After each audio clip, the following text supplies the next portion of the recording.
Fourth year. Previous lecture में हम लोगों ने पढ़ा था तफाउल सर्फ और इसके मुख्तलिफ तसव्वुरात, जिसमें औस मिलान सर्फ और मुख्तदी मिलान सर्फ के बारे में हमने डिस्कस किया।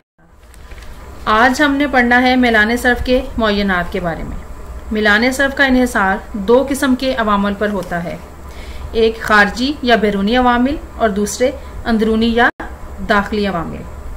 पहले हम डिस्कस करेंगे खारजी या बैरूनी अवामिल, जिसमें कुछ अहम अवामिल ये हैं।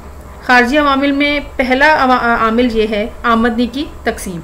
जिन लोगों की आमदनियाँ ज़्यादा होती हैं इनका मिलान सर्फ कम होता है, क्योंकि आमदनी बढ़ने से सर्फ में कम निस्बत से इजाफा होता है, लिहाजा मिलान सर्फ कम होता है।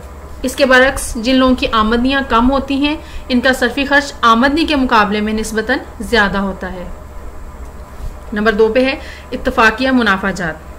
इत्तफाकिया मुनाफाजात भी मिलान सर्फ को बढ़ा देते हैं। मसलन अगर कारोबारी लोगों के मुनाफाजात एकदम बढ़ जाएं या हिस्सेस, बॉन्ड्स और तमस्कात की कीमतों में इजाफा की वजह से इनके मुनाफाजात ज़्यादा हो जाएं या इत्तफाकिया तौर पर हालात ऐसे पैदा हो जाएं कि कीमतों में इजाफा हो जाए और आजरों का मुनाफा बढ़ जाए, तो इस सूरत में इनके सर्फी अखराजात भी बढ़ जाते हैं, जिससे मिलान सर्फ भी बढ़ जाता है। नंबर 3 पे है तवक्कुआत में तब्दीलियाँ। अगर किसी वजह से सारिफीन ये महसूस करें कि मुस्तकबिल में किसी चीज़ की किल्लत पैदा हो जाएगी या इसकी कीमत चढ़ने का एहतमाल हो, तो वो हाल में इन अशिया पर ज़्यादा खर्च करना शुरू कर देते हैं और इस तरह इनका मिलान सर्फ बढ़ जाता है। या सारिफीन को मुस्तकबिल में अपनी आमदनी बढ़ने की तवक्को हो, तो इस सूरत में भी ज़रूरियात ज़िंदगी पर अपने अखराजात बढ़ा देते हैं।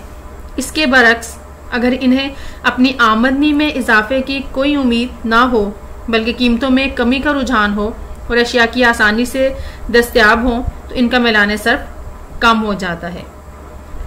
फिर है मालियाती पॉलिसी में तब्दीली। मालियाती पॉलिसी हुकूमत की आमदनी और खर्च की पॉलिसी होती है, जिसके ज़रिए हुकूमत अपनी आमदनी और अखराजात को तब्दील करके मुआशी हालात को कंट्रोल करती है। अगर हुकूमत अपनी आमदनी को बढ़ाना चाहे तो इस सूरत में वो ज़ायद टैक्स आयद करती है, जिसके नतीजे में लोगों की आमदनियाँ कम हो जाती हैं और तफाउल सर्फ मामूल से बहुत कम हो जाता है। इसके बरक्स अगर हुकूमत फलाही मुमलिकत के तकाज़ों को पूरा करने के लिए दौलत की तकसीम को मुसावी बनाने के लिए अमीरों पर मुस्तज़ायद शरह से टैक्स आयद कर दे, तो इससे मिलान सर्फ बढ़ जाता है। फिर शरह सूद में तब्दीली। शरह सूद में नुमाया तब्दीली भी मिलान सर्फ को मुतासिर करती है। अगर शरह सूद बुलंद हो तो लोगों का खर्च करने का रुझान कम हो जाता है और वो ज़्यादा से ज़्यादा रकम को बचाकर कारोबार में लगाना चाहते हैं। इस तरह तफाउल सर्फ कम हो जाता है। इसके बरक्स अगर शरह सूद में कमी आ जाए तो फिर लोग बचत की तरफ ज़्यादा तवज्जो नहीं देते, बल्कि खर्च ज़्यादा करते हैं और इस तरह इनका तफाउल सर्फ बढ़ जाता है। फिर है फैशन परस्ती। अगर लोग फैशन परस्त हों और आए दिन नित नए डिज़ाइन और फैशन अपनाना चाहें, तो इस तरह से इनकी ज़रूरियात ज़िंदगी के अखराजात बढ़ते रहते हैं और मिलान सर्फ ज़्यादा होता है।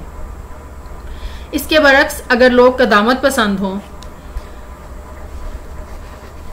जिद्दत और इख्तरा का रास्ता ना अपनाएं और इनके अखराजात कम रहते हैं और यूं मिलान सर्फ भी उनका कम होता है। फिर है आबादी का दबाव। अगर कुंबा में आबादी का दबाव बढ़ रहा हो तो मिलान सर्फ भी बढ़ता है। इसके बरक्स अगर ख़ानदान छोटा हो तो मिलान सर्फ कम होता है। अगर लोग ज़्यादा पढ़े लिखे हों और ज़्यादा तालीम और तरबियत के ख्वाह हों तो मिलान सर्फ ज़्यादा हो जाता है। इसी तरह से अगर आबादी का दबाव शहरों की तरफ ज़्यादा हो तो अखराजात बढ़ जाते हैं और मिलान सर्फ ज़्यादा हो जाता है। इसके बरक्स अगर ज़्यादा आबादी देही इलाकों में रिहाइश पजीर हो और तालीम की भी कमी हो तो मिलान सर्फ कम होता है। फिर है सियाल पजीरी की तरजीह। अगर लोग ज़र को नकद रखने को ज़्यादा तरजीह दें और खर्च करने के लिए तैयार ना हो तो मिलान सर्फ कम हो जाता है। इसके बरक्स अगर वो ज़र को नकद रखने की बजाय खर्च करने के लिए तैयार हों तो मिलान सर्फ बढ़ जाता है। फिर इस्लामी माशरे में सर्फ दौलत का अंदाज।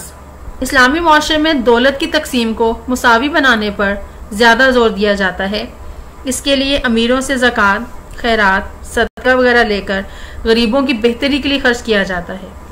इस्लामी मुआशरा में जिस तरह से सर्फ दौलत का अंदाज़ा होता है, इसके तहत सर्फ का मैलान ज़्यादा हो जाता है।